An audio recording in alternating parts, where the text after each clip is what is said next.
تواب توبہ قبول کرنے والا، رحیمہ اور رحمت فرمانے والا۔ اللہ تعالیٰ نے اہل کتاب کے بارے میں کہا فلما جاءہم ما عرفوا کفروا فلعنۃ اللہ علی الکافرین، اور جب ان کے پاس اللہ کی طرف سے وہ کتاب آئی جو قرآن ان کی تصدیق کرتا ہے، اور پھر قرآن پاک کہتا ہے کہ یہ لوگ جو اہل کتاب ہیں، اے پیارے حبیب تیرے آنے سے پہلے جب کہیں جنگ ہوتی تھی، جب کہیں لڑائی ہوتی تھی ان کی، جب یہ جنگ میں مصروف ہوتے تھے تو جنگ شروع کرنے سے پہلے وَكَانُوا مِن قَبْلُ يَسْتَفْتِحُونَ عَلَى الَّذِينَ كَفَرُوا، تو یہ تیرے وسیلے سے کافروں پر فتح کی دعا مانگا کرتے تھے۔ فلما جاءہم ما عرفوا، پس جب وہ نبی ان کے پاس آیا انہوں نے پہچانا، کفروا بہ، اور اس نبی کا انکار کر دیا۔ اب اس آیت مقدسہ میں رب العالمین نبی پاک صلی اللہ علیہ وسلم کے ذریعہ سے اہل کتاب کی دعا کا ذکر کر رہا ہے کہ وہ حضور صلی اللہ علیہ وسلم کے وسیلہ سے دعا کرتے تھے اور اللہ انہیں فتح دیتا تھا، اور فرمایا دیکھو جس نبی کے ذریعے سے دعائیں کرتے تھے، جب وہ نبی آیا اور پہچانا، اور پہچاننے کے بعد انکار کر دیا۔ اب یہ 3 آیات مقدسہ ہیں، اس میں کوئی شک نہیں کہ جو شریعت نبی پاک صلی اللہ علیہ وسلم نے دی ہے وہ اللہ کے قرب کا ذریعہ ہے، جو طریقت حضور نے دی وہ اللہ کے قرب کا ذریعہ ہے، جو عبادت کے طریقے ہمیں بتائے وہ اللہ کے قرب کا ذریعہ ہے، جو نظام اللہ نے دیا ہمیں اس کی جد و جہد اللہ کے قرب کا ذریعہ ہے۔ اس مقام پر یہ کہہ دینا کہ جس رسول اور نبی سے جو کچھ ہمیں ملا وہ تو اللہ کے قرب کا ذریعہ ہے، شاید مکمل فکر کہ اللہ قرب کا ذریعہ تو اطاعت اس کے ساتھ انبیاء کرام رسول اکرام یہ بھی اللہ قرب کا ذریعہ، اللہ کا ذریعہ دعا کرنا، یہ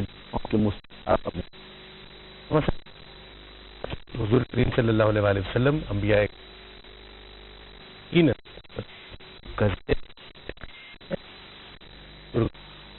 جن کے جگہ پر دربار ہیں، درباروں پر ہم جاتے ہیں ہم مانگنے کے لیے، ان کو وسیلہ بنا کر یا کچھ زندہ لوگ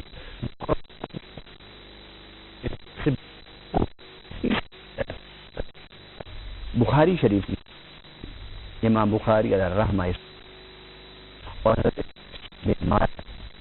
رضی اللہ تعالی عنہ اس کی روایت ہیں، فاروق رضی اللہ تعالی ایک مدینہ میں کہا انہوں نے عباس سے دعا، اور دعا کے لفظ کیا تھے؟ دعا کرتے ہوئے صلی اللہ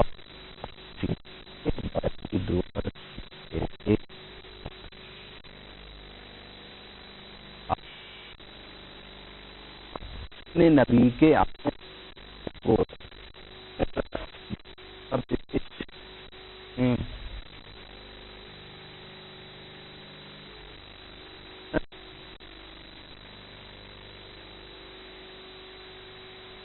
عباس رضی اللہ تعالیٰ عنہ کے حوالے سے پیش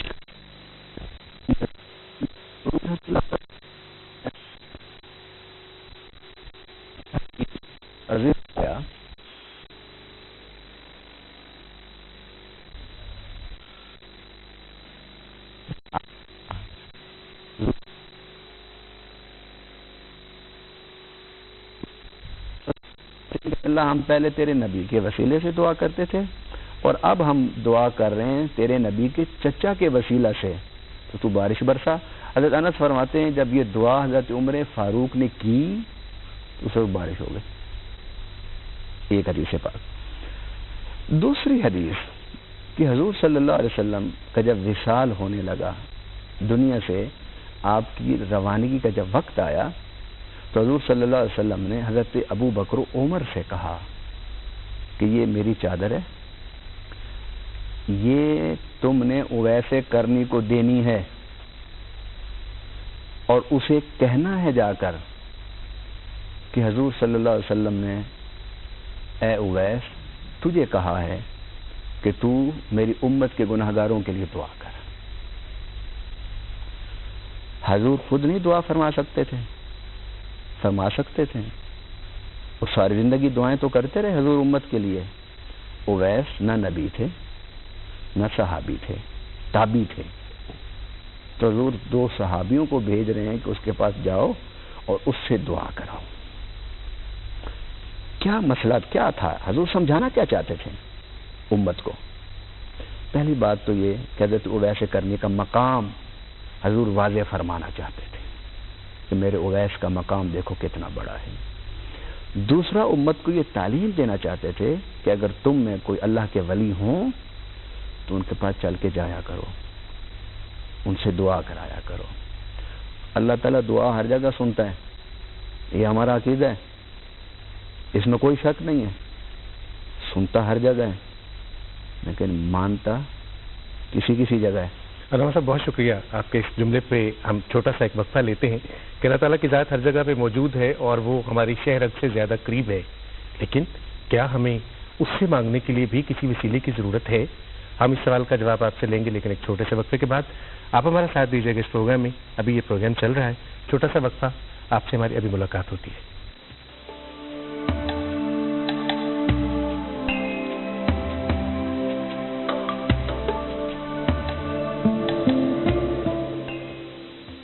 آپ سب کو ایک بار پھر خوش آمدید اس پروگرام میں، جس میں آج ہم بات کر رہے ہیں وسیلے کی۔ علامہ صاحب، وقفے سے پہلے میں نے آپ سے سوال پوچھنا تھا یہی کہ اللہ تعالیٰ کی ذات ہماری شہ رگ سے زیادہ قریب ہے، اس کے اور ہمارے درمیان میں کوئی پردہ نہیں ہونا چاہیے، لیکن کیا اس کے باوجود ہمیں کسی وسیلے کی ضرورت ہے؟ کچھ لوگوں کا یہ خیال ہے کہ ہمیں ڈائریکٹ اللہ تعالیٰ کے ساتھ اپنے روابط کو زیادہ مضبوط کرنا چاہیے، اللہ تعالیٰ کے زیادہ قرب ہمیں ڈائریکٹ حاصل کرنا چاہیے، ہمیں کسی وسیلے کی ضرورت نہیں ہے۔ آپ کیا کہتے ہیں؟ یہ بات تو معقول ہی نہیں ہے، کیونکہ قرآن خود کہہ رہا ہے یا ایھا الذین آمنو، کافروں کو نہیں، مومنوں کو، اے ایمان والو۔ پھر ایمان والوں میں بھی وہ لوگ اتقو جو تقوی والے ہیں، کیا کرو؟ وابتغوا الی الوسیلہ، وسیلے کی تلاش کرو۔ عبادت وسیلہ ہے، شریعت وسیلہ ہے، قرآن وسیلہ ہے، سنت وسیلہ ہے، سیرت وسیلہ ہے۔ وسیلے کے بغیر تو اللہ کا قرب ہو ہی نہیں سکتا۔ رہی دعا کی بات، اس پر تو ہم گفتگو کر چکے نا، اب ہم دعا کی بات کر رہے ہیں کہ دعا بغیر وسیلہ کے کرنے کی ممانعت نہیں ہے۔ بات اس پر ہو رہی ہے کہ دعا کی قبولیت کے لیے کیا وسیلہ مؤثر ہے یا نہیں۔ یقیناً حضرت عمر فاروق کے حوالے سے یہ حدیث جو بخاری میں، اور حضرت اویس کرنی کے حوالے سے یہ حدیث کہ دو خلفاء کو حضور فرما رہے ہیں کہ جاؤ، یہ حدیث اس بات کا واضح ثبوت ہے کہ دعا تو ہر جگہ آپ کر سکتے ہیں، بات اجابت کی ہو رہی ہے، بات قبولیت کی ہو رہی ہے۔ قبولیت و اجابت وسیلہ سے ہوتی ہے۔